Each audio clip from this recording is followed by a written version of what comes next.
Assalamualaikum and very good morning to Madam Azina and my friends. Today we would like to present about reason for protectionism. Most countries practice the policy of protectionism to protect their local industries.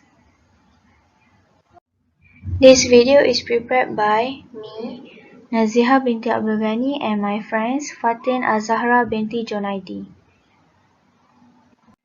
First off, reason for protectionism is protecting infant industries, newly established industries and cannot yet compete with their products from the established firm.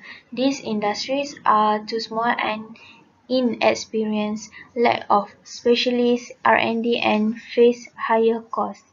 Protection from competition will allow them to expand and become more efficient. The government will impose tariff on imported goods, for example, proton saga which is protected. Barriers to trade can be used to protect infant industries, such as those involving new technologies. This gives new firms the chance to develop, grow, and become globally competitive.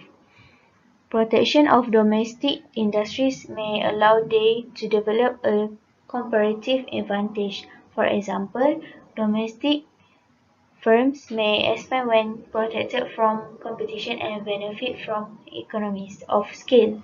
As firms grow, they may invest in real and human capital and develop new capabilities and skills.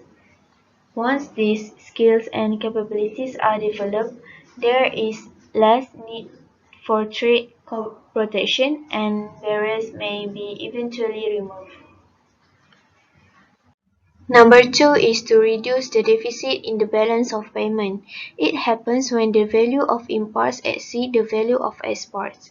This will result in the depreciation of the country currency. It should be controlled through barriers so the imports will reduce.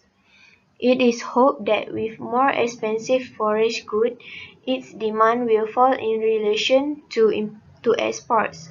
As such, over the time, current account deficit will be narrow. The IMF actually allows member countries to impose temporary trade restrictions to get their balance of payment fixed. Number three is to diversify the economy. They diversify the economy so as not to be too dependent on one or two commodities, only as it will affect the country's stability. For the example, if Malaysia economy was to be supported only by rubber and tin, then economic fluctuation will follow, not to be dependent on imports. Recently, agriculture-based economy are moving towards industrialization. Next, I will pass to Fatin Azahra binti Jonaidi. Number 4 is to prevent dumping. Refer to the export of goods in large quantities with the goods price lower than home product goods. For example, preserved fruit and Japanese car.